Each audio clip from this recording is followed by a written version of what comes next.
Any health-related information on the following show provides general information only. Content presented on any show by any host or guest should not be substituted for a doctor's advice. Always consult your physician before beginning any new diet, exercise, or treatment program.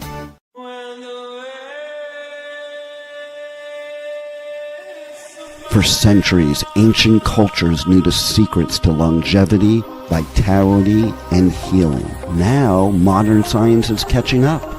Ageless Blueprint is a podcast that will reveal the modern secrets of better health and a better life. Join Dr. Eldred Taylor here today and every Wednesday at 9 a.m. Eastern Time on W4HC Radio at W4HC.com. As together we discover the secrets to better health through science and spirituality. A better life with Ageless Blueprint starts now. Here's your host, Dr. Eldred Taylor. Hello, hello, hello. This is Dr. Taylor, and I am the spiritual MD, and I am also the hormone doctor. Now, today I'm going to be more of a hormone doctor because I'm going to talk about something that I've been doing for over 30 years, is talking about saliva testing and the difference between saliva and blood testing. Now, I recently got on TikTok, and I started talking about this, and I have over 10,000 followers, and I've only been on it for like about 6 weeks. So I know this is a subject that is near and dear to people's hearts. And I had a lot of questions. They were asking me, can you explain more? I've never heard about this. My doctor's never told me about this. So I said, I need to do a long version video or do a podcast to try and explain this so that people understand it. Here's what I've learned. You know, we wrote the book, Are Your Hormones Making You Sick? And the Stress Connection 25 years ago. And I spent 10 years speaking to doctors and speaking to lay people about saliva testing. But I stopped doing that about 10 years ago. Really, because it wore me out, you know, flying to different places, you know, sitting in airports, having canceled flights, all of that. So I stopped. And when my patients came and told me, hey, look, I've been hearing some things on Instagram and TikTok, and they're talking about how blood testing works. And I had one patient who tried it, and it just messed her all up. And she came back and asked me to redo what we had done before. And I asked, why did you stop? Well, I saw these people on Instagram, and they were telling me about blood testing and pellets and all this. And I decided, look, I've got to fight fire with fire. I've got to go on social media and try and debunk a lot of these myths and this misinformation, because I've been doing this for 30 years when it wasn't popular. Nobody was really doing it. But now it's popular, and a lot of people have jumped on the bandwagon, and I'm just going to say it like it is. They don't know what they're doing. They don't. And they're putting out a lot of misinformation, and I've got to go where they are. That's what my patient told me. She said, you've got to get on Instagram and TikTok. And by the popularity that I've gained on TikTok, I know that patient was right. And again, I do a lot of things because a patient has asked me to do it. And this is one of those things. So I listen to my patients, because when I listen to them, a lot of times they tell me something that I don't know. A patient is the one who introduced me to saliva testing and introduced me to bioidentical hormones. So I make it a fact. I make it a practice to listen to my patients. So this is what I'm trying to do. I'm trying to educate you, the public, about the difference in blood and saliva testing, so you can go in and demand the proper testing when you feel like you have a hormone problem. So I'm counting on you to grasp this information and to take it to the doctors or whoever, because I do a live question and answer every Tuesday night at 7:00 in Ageless Blueprint. And one of my patients who've been with me for a long time, she said, you know, all I know is saliva testing. Dr. Taylor, I never even did any testing until I came to you. And she said, I try to tell my other doctors and they keep trying to convince me to stop. They keep trying to tell me that it's wrong. And she knows it. I mean, she knows that that's not true. And she said she's just tired of talking to them. And I understand because I've gotten to that point too. But I believe that if enough patients go in and start demanding proper testing, that doctors will have to change their mind. So I'm counting on you. So let's start, Rebel. All right. I'm just going to be blunt that your blood hormone test is dead wrong. They're just wrong. Okay. For decades, we've relied on blood tests to measure hormones. At least most docs have. Now, making critical health decisions based on these results. But what if the foundation of hormone testing has been fundamentally flawed all along?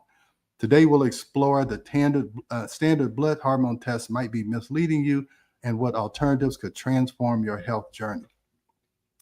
And I'm telling you, to be honest with you, I did an OBGYN residency at Emory University here, and we never drew blood to look at blood levels. We never even considered looking at blood levels. And I'll show you why in just a second.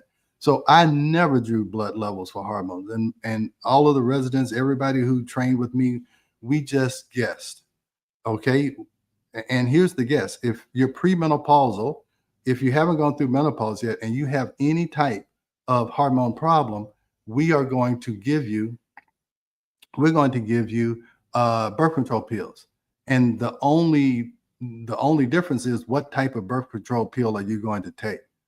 But if you have endometriosis, if you have PMS, if you have irregular bleeding, whatever you have, we gave you birth control pills. Now, when you're postmenopausal, what we did was we gave you Premarin and Provera, which is an estrogen and a type of progestin, or type of progesterone. If you still had your uterus, we gave you estrogen and progesterone, or Premarin and Provera. If you didn't have your uterus, we said, hey, you just need to take estrogen, because we thought all women who are postmenopausal were estrogen deficient, but we found out that's not true. And if you look at saliva testing, you will know that that's not true. So I don't want to get ahead of myself. I'm trying to stay on point so that you can get every detail. But I just want you to know that your blood tests are dead wrong. And I will debate anybody on that fact. Okay, let's go to the next slide. I think I control it. All right. Why didn't we draw blood tests when I was a resident? Because the textbook says that blood hormone testing has its limits. The medical literature says serum steroid hormone levels have limited clinical useful information. This isn't a fringe opinion. It's straight from the medical textbook. There's a textbook called GYN Endocrinology, and it was written by Leon Spiroff. And that's no doubt about it, the gold standard when we're looking at female endocrinology, female hormones. And it says blood testing or serum testing has no clinical value. All right. Now, practicing physicians know the truth. During my entire OBGYN residency, we virtually never drew blood hormone levels. It's not virtual. We never did for a diagnosis or treatment monitoring. Why? Because experienced physicians understand their limitations. They don't match the symptoms.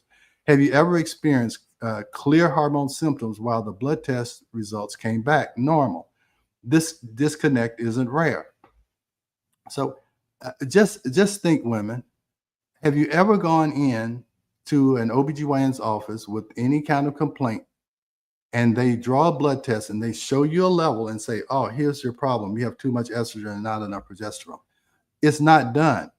And if it is done, they come up with excuses why the blood testing and the symptoms don't match. And I think that's the next slide. Can you go to that one? Let me see if I can control my slides. All right. So this is why saliva works better.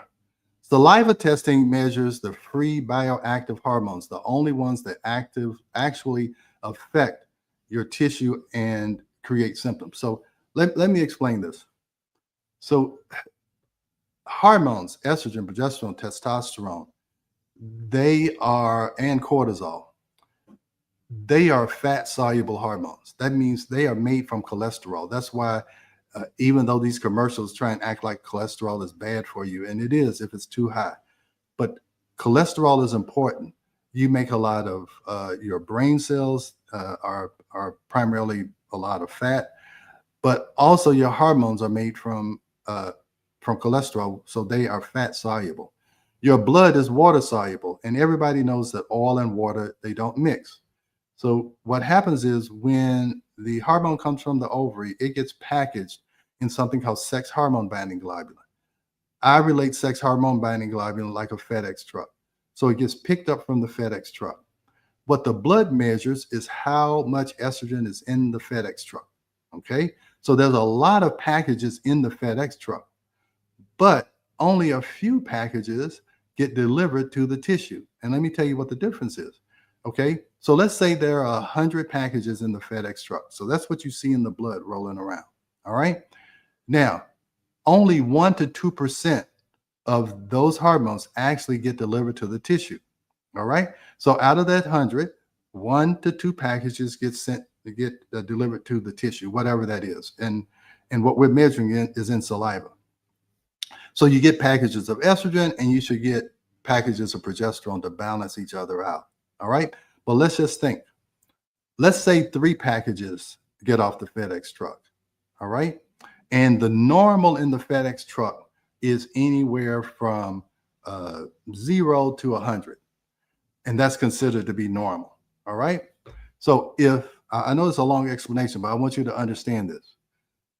If 3 packages or 4 packages get off the truck, now the amount in the tissue has doubled. It's gone from 2 to 4. But in the FedEx truck, there's 96 packages. And so because it's in the normal range, we say, oh, it's fine. You have plenty of packages. All right. Now, but in the saliva, I get to see, wow, there's 4 packages of estrogen, and I only have enough progesterone to balance out 2 of them. Okay. It is 2 of them. All right. Somebody asked a question. We'll get to that. Okay. So now you're out of balance. You got 4 estrogen packages and only 2 progesterone packages, but the FedEx truck looks like it's totally fine. So that's the difference. Okay. You can't measure what's floating around on the FedEx truck. You have to measure how many packages did I get delivered. And if we know the normal range and the balance in the saliva gland, we can extrapolate that out and say, wow, there should be the normal balance in other tissues. That is the difference. Now, let me tell you what happens in menopause, and I'm going to get to that slide. In menopause, there's no estrogen being picked up from the ovary because the ovary is not producing anything anymore. You're menopausal. However, the fat tissue can take testosterone and androstenedione that comes from your adrenal gland, and it can convert that. It's called aromatization into estrogen. So I believe God made it where women could maintain their femininity and really be able to create estrogen through their fat tissue. That's why most women have more fat tissue when you're talking about relatively. They have more fat tissue than men because they need that fat tissue because it's an extra production center for estrogen, even if the ovary doesn't make it. So now you have to say, well, now if I have estrogen coming from the ovary, and then I also have estrogen coming from my fat tissue, and you never see the estrogen coming from your fat tissue in the blood because it's in the tissue. Now you have all of this estrogen, and you may not have enough progesterone to balance it out. So that's it. It's a long explanation, but I need to get this across because there's so much misinformation about this. So let's go to the next slide. So now here's what happens when you do a blood test and they don't match your symptoms. So they'll tell you that, oh, hormones change too much. You've likely heard that hormone levels fluctuate too much to measure accurately. This misleading claim ignores a fundamental reality. Everything in your body fluctuates. Blood sugar, sodium, potassium, all change throughout the day, yet we still test them. So your amount of sodium and potassium, all that, it's constantly changing. But we know what the range is. And the reason why this works in the blood, because they're not fat soluble. They are actually water soluble. So these you can measure, blood sugar, sodium, they're perfectly fine to measure in the blood.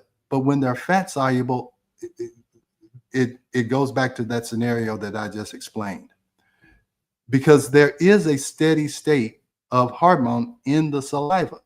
Okay, it fluctuates, but then there's an average. In the test I use, you collect it 4 times over the day. They pool it all together, and they get an average or a steady state, just like you do with your sodium, potassium. But you have to look in another place. You're looking in the wrong place. You can't look for fat soluble hormones in a water soluble medium. You have to go where the hormone is, not where it's traveling around in a FedEx truck. And what's so great about this is that you can do it 4 times during the day. So now we can look at your cortisol rhythm that should be high in the morning and low at night. And we'll talk about cortisol. I may have already talked about it. But this is the false narrative that a lot of people are getting. All right, Rebel, I saw some questions pop up. Should I answer those now? I would, before we get too far away from Okay. them. So I didn't get to read them because it was kind of distracting me from what I was talking about. But what were the questions? Okay, the first one. It seems like after all the schooling to be a doctor, it would produce more than just a guessing game. Yeah, you would think that, wouldn't you? But the problem is that doctors are used to a routine. Okay. Now, let me go back. Again, when I was a resident, you're right. We never drew any blood because we knew it didn't mean anything. The problem now is they're drawing blood. They're acting like they're making decisions based on the blood, but they're not. They're still guessing. And that's what I need people to understand. They are still guessing. We have to take the guesswork out of women's health. I will tell you, I did a video on TikTok where in California, they're trying to mandate this education about menopause because studies show that only 9% of the residents leaving OBGYN residencies or any kind of medical residency, that they're only 9% of them feel like they know enough to handle menopause. Now, this is something that 100% of women are going to go through if they live long enough. And only 9% of the people feel like they know what to do. And the reason is that the blood tests don't tell you anything, that they're still guessing. And so if you don't want to guess about your health, women, you have to understand this, because I can't deal with doctors. Okay. They're too hard-headed, and you can't convert people who don't want to be converted. That's what I've learned a long time ago. And so I'm going to the public for one reason, is that it's easier to learn than it is to unlearn. And these doctors have learned all of these false narratives, and it's hard to get them to unlearn. At least patients have somewhat of a blank slate, and they've experienced this. They know that they've gone to the doctor, and the doctor has said their blood tests are fine, and they've got fibroids, and they've got endometriosis. They got all of these things. Even if you have endometrial cancer, the blood levels aren't going to show you anything. And we know that that is due to excess estrogen. So I hope I answered that. They're still guessing because they have no credible data to make a decision from. So you're left to guess because you have inadequate information. That's the problem. So was there another question? Oh, yes, we have a few. Next Okay. one. From what you are saying, it would mean blood tests are at least 40% inaccurate in that. Is that the case? They're 100% inaccurate. I don't know where you got 40% from. So I think they were talking about all blood tests, not just Oh, these. no. Anything, like I said, sodium, potassium, all that, those are water soluble. No doubt about it. That is how you measure those. Fat soluble hormones are different. That's why they talk about vitamin K and vitamin E is hard to measure in the blood, because they're fat soluble vitamins. Okay. But if you have a water soluble vitamin, so yeah, this is your hormone blood tests are dead wrong. They are 100% wrong, premenopausally and postmenopausally. And that's just not me saying it. It's the GYN endocrinology textbook. It is in the textbook. Okay. And I don't know, I don't care how many studies these doctors put out and try and show you that, yeah, if you elevate the blood level, you're going to get this. I'm going to show you what happens if you follow hormones through blood. That's even worse. Do we have one more question? And then I'll move on and I'll answer questions maybe after the break. Okay, Do we have another one? Yeah, we do. If Mhm. estrogen is stored in fat, when you lose weight, does it flood estrogen into the body? No. So think about estrogen. I mean, think about fat being an estrogen factory. Okay. So if you lose fat, then you're decreasing the production of your estrogen factory. Because I will tell you, the menopausal women who need estrogen are women who are at their ideal body weight or less, because they don't have enough fat tissue to manufacture estrogen on their own. But if you have someone who's 10% or more over their ideal body weight menopausally, they have enough fat to produce it on their own. All right. So, yes, if you lose weight, you're going to be less estrogen dominant. The more weight you gain, the more estrogen dominant you possibly could be. So, one more. Do we have one more question? Yes, we do. Okay. Is the storage of fat after a certain age the body storing hormones for later, since the body is slowing the production? Say that again. Is the body still? Well, Is let the me tell. storage of fat Okay. Mhm. after a certain age the body storing hormones for later, since the body is slowing the production? I think this is kind of what you're asking. Most postmenopausal women or perimenopausal women, and I see this more times than I can even count, they will come in and say, ever since I've gone through menopause, I've gained 20 pounds and I haven't done anything different. I haven't changed how I eat. I haven't changed how I exercise. And I tell women point blank, you cannot diet and exercise your way past a hormone problem. What has happened is that menopausally, their fat tissue is making estrogen, but the ovary is the sole source of progesterone. You don't have an extra progesterone factory. So your estrogen goes down, but your progesterone goes down more. So now you're estrogen dominant, and estrogen stores fat, and progesterone helps you to burn fat for energy. So now you lost the fat burning hormone, but you still have the fat storage hormone. So that's why you start to gain weight around your hips and thighs. If we give you progesterone, it will help you to burn off that fat. Or if you're on progesterone during perimenopause and menopause, it keeps you from gaining that weight. All right. So I think I answered that question. So let me move on, because I know we have a break in a little bit. So here's another common myth that is debunked, that when you're in menopause, you have zero estrogen. And that's not true. Contrary to popular belief, women don't stop producing all estrogen after menopause. Your body continues making estrogen through other pathways, something blood tests often fail to accurately assess. And that's what I'm saying. It's in your fat tissue. Even after surgical removal of ovaries, I get patients that come in, oh, I've had a total hysterectomy. There's no way I can have estrogen, doc. No. Even after surgical removal of ovaries, adipose tissue continues producing estrogen. This critical fact explains why many women still experience estrogen-related symptoms despite zero ovarian function. Now, progesterone isn't just for pregnancy and uterine health. It supports your brain, your heart, your gut, and your skin. Proper testing helps optimize these benefits for all patients, regardless of reproductive status. Remember, I told you that, hey, we used to say, hey, if you don't have a uterus, you don't need progesterone. That's 100% false. Progesterone affects every organ system in your body. So just because you don't have a uterus, you still need progesterone.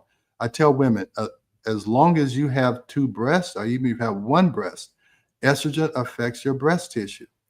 And we know that hormones affect your brain. It affects your mood. That's why you get the moodiness, the hot flashes, the irritability at menopause. That's why you can't sleep when menopause happens, because progesterone is a calming hormone. It acts like GABA in the brain, so it helps you to calm down and go to sleep. I hear menopausal women saying that I can't stop my brain from racing. That's because you don't have enough progesterone. And if you look in the blood in all of these cases, there's not going to be any sign of estrogen. or progesterone, or it'll be very, very low. And so then what they say is, oh my God, you have no hormones in your body. We have to give you estrogen, progesterone, testosterone, because they're measuring what's coming from the ovary, and it's not coming from there anymore. It's coming from other places. And I can't tell you how many how many times, and patients come in, and I'll tell you what it does for doctors who don't know what they're doing. It's a revenue generator for them. That's what it is. So now they put you on all three of these hormones, and they keep you coming back. And I'm just telling you the God's honest truth. I tell people I'm at the point now where I'm at the age now at almost 65, where I'm at the get off my lawn stage, where I will say what I believe and what I know, and I don't care who doesn't like it, because I am telling the truth. And it's not just me, it's from medical literature that other doctors have ignored because they don't want to do the homework. And I'm just going to say it. Okay. I've been in this for 30 years. And these people who have jumped on the bandwagon, who have millions of followers on Instagram, I'm not jealous of them. I'm just going to fight fire with fire. 1 Corinthians 13th chapter says, I don't rejoice in falsehood. I rejoice in the truth. And so I'm going to say this, and I don't care who doesn't like it. Okay. I'm sorry. This is something this is something I've been trying to get across to people for 30 years. And now I understand there's a new generation of doctors, there are a new generation of patients who are going through this transitional process of moving out of their reproductive stage into their non-reproductive stage. And women, you need to know this information. I'm sorry. I'm going to calm down a little bit because this really gets under my skin when I hear these myths. All right. Now, get to this right before we. So, you know what? Let's take a break now, because this is something I really want you to understand, is that if your doctor puts you on hormones because of the blood test, and that's how he's going to follow you, you are going to be overdosed. I can guarantee you will be overdosed. And after the break, I'm going to tell you how I can say that with without any reservation. So let's go to the break, and then we're going to get to this. We are going to a quick break, so stay with us as we explore the ageless blueprint right here on W4HC Radio and Talk4 TV. An ancient secret with a modern twist for better health and vitality. Dr. Taylor will be right back. Taking care of your health shouldn't mean taking a handful of pills every day. At Taylor MD Formulations, they create doctor-developed supplements that combine the best natural ingredients so you get the results you need with fewer pills. Taylor MD Formulations is backed by science, designed for real life with real results. Less pills, better health, doctor approved. Shop now at TaylorMDFormulations.com and discover smarter supplements for smarter health. That's TaylorMDFormulations.com. We are back for more of Ageless Blueprint. Once again, let's join Dr. Taylor for more insights and research on the ancient secret to better health and a better life in modern times. Here's your host, Dr. Eldred Taylor. All right, I'm back. I took a little chill pill so that I don't get too emotional when I'm talking about this subject. But I feel like this is my life's work. This is my mission, is to expose saliva testing to the public. All right, so I kind of get a little emotional when I start talking about this. So, why many patients are overdosed? Well, the standard blood testing model has led to a dangerous pattern of hormone overdosing, particularly with testosterone and estrogen therapies. And here's what happens. All right. So remember, I told you that the blood picks up what's coming from the ovary. So anytime you are given estrogen, whether it's a pill, which I hope you're not, because oral estrogen can increase your risk of cancer. If you're given a cream, if you're given pellets, if you're given anything that has estrogen or testosterone in it. and you rub it on your skin or however, and it's not coming from the ovary, it will not show up in the blood until the tissue has been saturated. Because remember, fat soluble hormones like to go into the fat soluble tissue and the fat tissue around the organs. Okay. So if I rub the cream on, it's going to stay in the blood for about a second or two, and then it's going to go right into the tissue. Okay. And that happens with estrogen, testosterone, whatever. Now, the only way you're going to get that blood level to increase is that you have to saturate the tissue first. And now when the tissue's overloaded, then it's going to go into the blood. So by the time your blood level rises, okay, because remember they told you have no hormones, it's not going to go up until the tissue is saturated first. So if I give you a dose and then I check you in a month or two, and you're going to see that the blood level hasn't hardly budged at all. And then you're going to go to the patient and say, hey, I don't think you're absorbing this cream or whatever because I don't see it in the blood.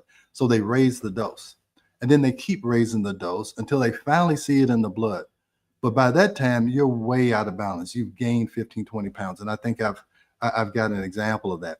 You've gained 15 or 20 pounds because estrogen makes you store fat and you're not getting enough progesterone, or you may not be getting in it at all. And so therefore you're gaining weight. So I think your cells are already responding while blood levels appear to be unchanged. Then you get this saturation point. Blood levels only rise significantly after your tissues are completely saturated, well past the optimal therapeutic level. And then what happens with testosterone, you get down regulation. Excessive hormone exposure causes receptor down regulation. Your cells become less responsive over time, leading to diminishing benefits despite increasing the doses. So actually, the more you give, the less your cells respond to it. It's almost like insulin resistance. If you have too much insulin for too long of a time, you get resistance to it, and that leads to diabetes. So your body is very smart. When it sees too much of something, it starts to respond less to it because it's trying to balance you. But when you overwhelm it with all these hormones, it can't keep up. And so if you are on hormones and they are telling you that they are monitoring it in your blood, they are not monitoring it correctly. And most of the time, what they will say is that, oh, these blood tests don't mean anything. We just need to go by symptoms. So then I say, well, then why did you do the blood test? Why did you do the blood test if you were only going to go by my symptoms? I could have just told you my symptoms and then you could have guessed, because that's what they're doing anyway. It is. I did a TikTok video and said blood testing of hormones is a scam. It's a scam. Okay. If you can show me a patient who comes in with a hormone problem and they're premenopausal and show me that their blood tests show that they're abnormal, I want to see it, because it doesn't happen. Premenopausally, you go in, every time they're going to tell you your tests are normal. Postmenopausally, they're always going to tell you you have no hormones. It does not make any, it makes no sense. It makes no sense. And you guys need to understand that. All right, next slide. Real experiences. Sarah, I'm just saying a name, but I can tell you I hear this probably 2 times a week. Sarah gained 200 pounds after starting estrogen therapy, yet her blood test shows she wasn't absorbing the medication. How could this be possible? The estrogen was clearly entering her tissues, just not showing up in the blood. So here's what happens. You go in and say that, the doctors look at your blood test, says, hey, you're not gaining weight because of the estrogen. You must be sneaking downstairs in the middle of the night eating when no one is watching. You're not exercising like you're telling me you are. You're cheating. And the patient gets offended because she's telling the truth. Why would she lie to you? She'll say, hey, that's why I said you can't diet and exercise your way past a hormone problem. And you can't. All right. So I can't tell you how many women come in and they tell me that the doctor told me it couldn't be from the estrogen because the blood test isn't showing that your levels are elevated. The testosterone puzzle. I just saw a guy last week, despite taking high doses of testosterone that pushed his blood levels to the upper range, like over 1,000, he still felt exhausted with low libido. The problem wasn't insufficient hormone. It was that his tissues were already saturated while his symptoms had another cause entirely. Now, here's what happened with these guys. If you ask somebody who's on testosterone, they've been on it for a year or two, what they will say is that, hey, when I first started taking this, man, I felt like I could conquer the world. It gave me more energy. I had more libido. I was chasing my wife around the house, and I felt so good. And then after 6 months or 8 months or 1 year or 2 years, it says, man, I keep taking this testosterone, but I really don't get that like I used to. Here's what happened. Doctor gave him testosterone. They increased the dose to get the blood level up. They did that over the course of 6, 8, 10 months, whatever. And they were overdosed. So what happened? You downregulate your receptors, where you can keep increasing that dose to high heaven, and the cells aren't going to respond. And here's the problem with testosterone. Remember, I told you how women could change testosterone into estrogen in their fat tissue. That's how they make their estrogen. Well, men can do it too. So if you give too much testosterone and those men have fat tissue, then it will start converting it into estrogen. And I can show you the saliva test of men where that has happened. And then we lower the testosterone dose, their estrogen goes down, their cells become responsive to it again. So it's not about giving them more testosterone. It's about lowering it so that their receptors can recognize it again. So it's the total opposite of what doctors are doing. Now, saliva testing isn't something that I created in a lab. Okay, it's not something that only I have done and I got a little lab downstairs and I mix up saliva. No. The Journal of Clinical Chemistry had a peer-reviewed research article. And if you saw my last podcast about vitamin C, peer-reviewed articles are the gold standard. All right. So peer-reviewed research demonstrated that saliva testing provides superior measurement for several hormones compared to serum testing, particularly for assessing bioactive hormone fractions. And there are about 30 or 40 studies on saliva testing. And I'll be happy to create a link. And if you're a physician or you want to take it to the physician, this is well documented. They have been doing saliva testing since 1960. That's the year I was born.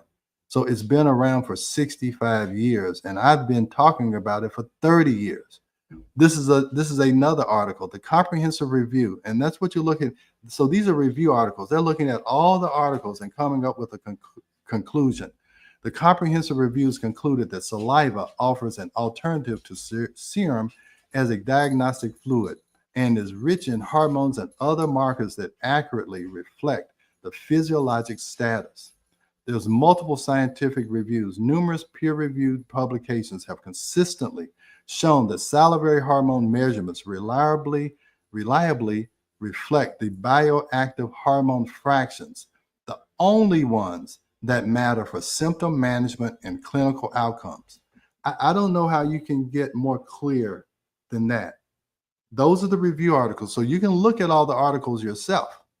But these review articles are looking at all the articles and compiling them and saying, what are all these articles proving?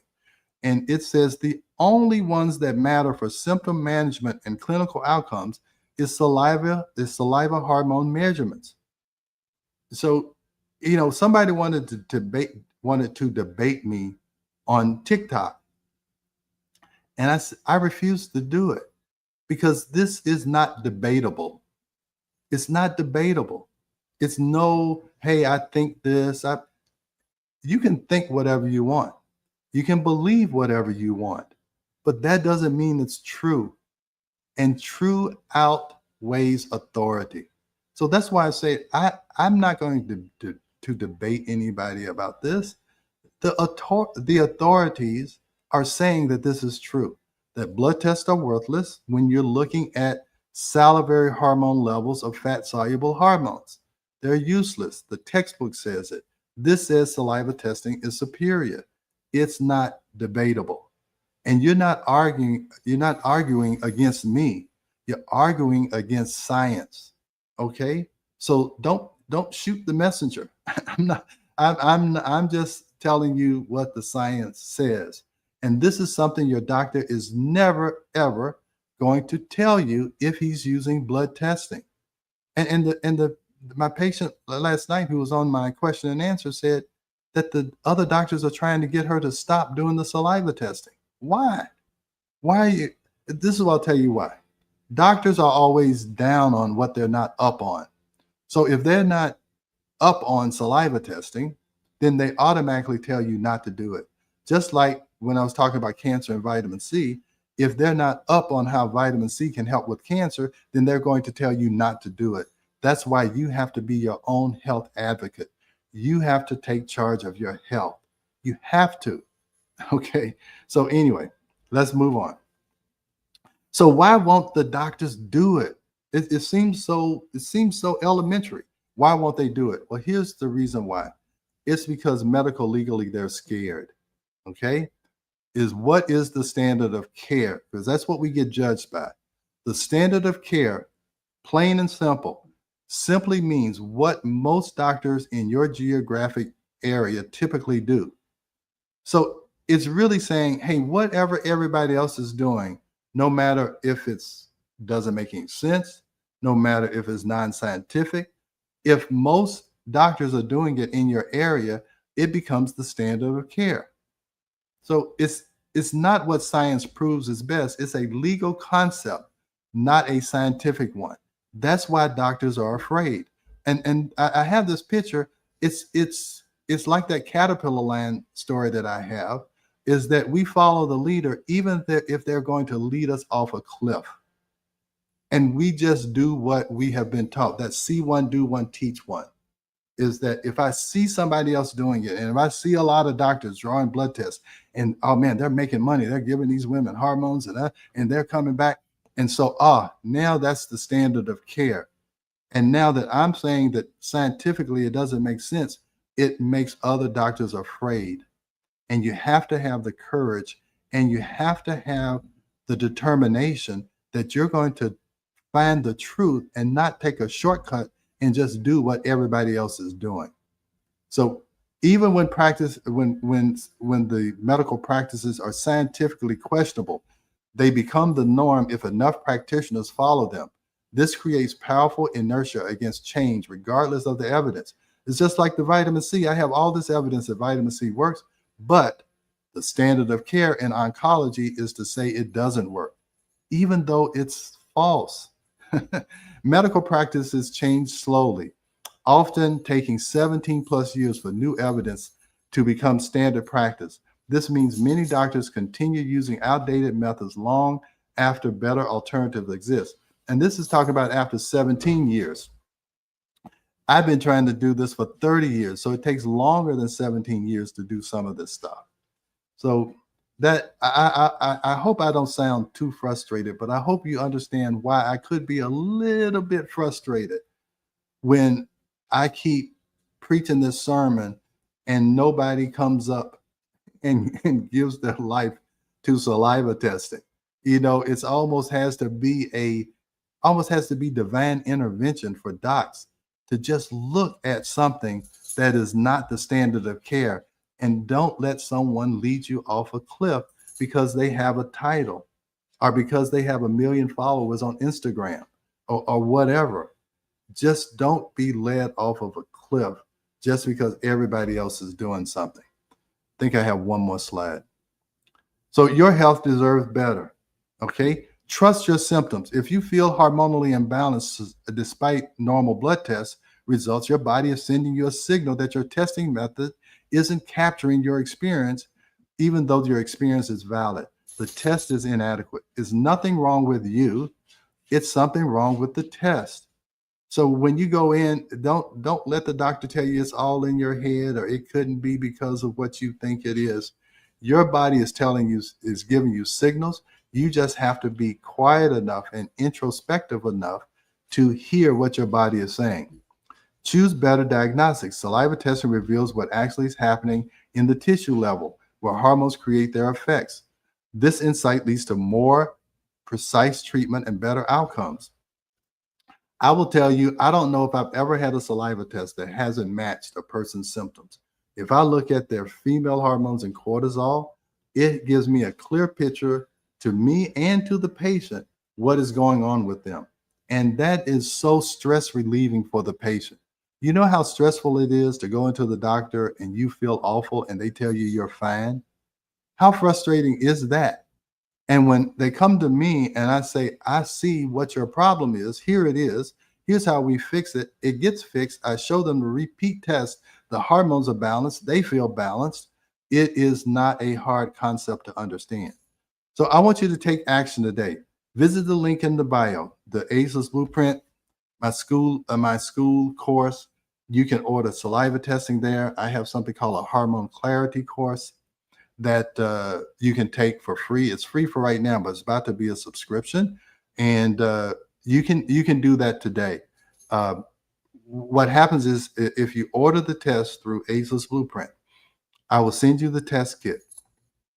You have to. The prices will be on the link. I'll send you a test kit.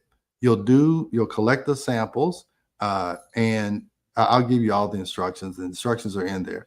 You'll send it off. 2 weeks later, we get the results. I will look at your symptoms. We'll look at the saliva testing. I will send you a video review that tells you exactly what the saliva test means, what symptoms it's causing, how you can fix it, and then we can talk about doing a retest. Or if you would like to go further, we can even do a more intense consultation, or I can lead you to other resources in my school platform. But I am determined. I mean, I may do this lecture once a month until I can get enough people to understand this. I'm going to make this into a YouTube video. I'm going to make it into Instagram Shorts. I told you I'm going to make it into TikTok Shorts. I told you I'm fighting fire with fire. When my patients came in and told me that all these people are on Instagram, again, I'm not doing it out of jealousy. I'm doing it because I don't want you to do this. Follow somebody who's leading you off a cliff. Okay? So I'm going to stop here. We got like 3 more minutes left. Do we have any other questions, Rebel? No, they had a comment about when you said how it takes a long time to get things, practice wise. Change things in a practice. Yes. And they said, except when it came to that, COVID shot that they pushed out. Hey, because they were going to make money off of it. I tell people, healthcare has nothing to do with health. Healthcare has to do with money. So don't be fooled. When something doesn't make sense, follow the money. Okay? And just like I was talking about last week about vitamin C, the reason why doctors don't talk about vitamin C in cancer care is because there's no drug rep coming by telling them the benefits of vitamin C, because they can't patent vitamin C. So they have no interest in anything they can't patent. And so that's why medicine is being led off of a cliff, because it's being led by the pharmaceutical companies, it's being led by the insurance companies, and that's who we are allowing to lead us. I don't take insurance because I'm not going to let insurance dictate what I do for a patient. I'm not going to let them lead me off a cliff. Okay? I'm not going to let the pharmaceutical industry lead me off a cliff. I'm not going to let the standard of care lead me off a cliff. I'm not going to do it just because other doctors in my area are doing it. And so I told you, I'm at the get off my lawn stage in my life where I used to be quiet about this. I used to say things more nicely and hope I didn't offend anybody, but that time is over. That time is over. And I'm telling you, patients, that time is over for you guys. It really is. So I am, maybe it's because I know the changes it made in my wife and in my relationships. And I even talk about, I'm going to do a lecture on how your hormones affect relationships. I did a Substack on the increase in divorce in patients in people over 50. And I can't tell you how many patients have come in and said, I may not have gotten a divorce if I'd have had my hormones straight during this time when I thought I hated my husband. Maybe I didn't hate him so much after all. Maybe it was my hormones. So I think I'm going to do I'm going to do a TikTok video. It may not be your husband. It may be your hormones. So anyway, that's it for today, Rebel. Yeah, it may not be your husband. Because I'll tell you, my wife I used to say my wife hated me for 2 weeks out of the month before I understood saliva tests. I couldn't understand it. Yeah, it wasn't me. It was her hormones. And so, yeah. So you like that title, Rebel? I do a lot. Okay. May not be your husband. Okay. That's what I'll do. I'll do a video on that. All right. So, hey, I'll see you guys next week, but please, hey, visit me. Take some action. I mean, this information is no good if you don't do something with it. So please go to my school, learn about your hormones, take the Hormone Clarity course. It's totally free. Come to my question and answers on Tuesday night. It's all in my school platform. So I'll see you next Wednesday. If I speak in the tongues of men and of angels. Thanks for joining Dr. Taylor today. If you missed any part of this show, just check out the podcast wherever you listen to podcasts. Ageless Blueprint is every Wednesday at 9 a.m. Eastern Time on W4HC Radio at W4HC.com.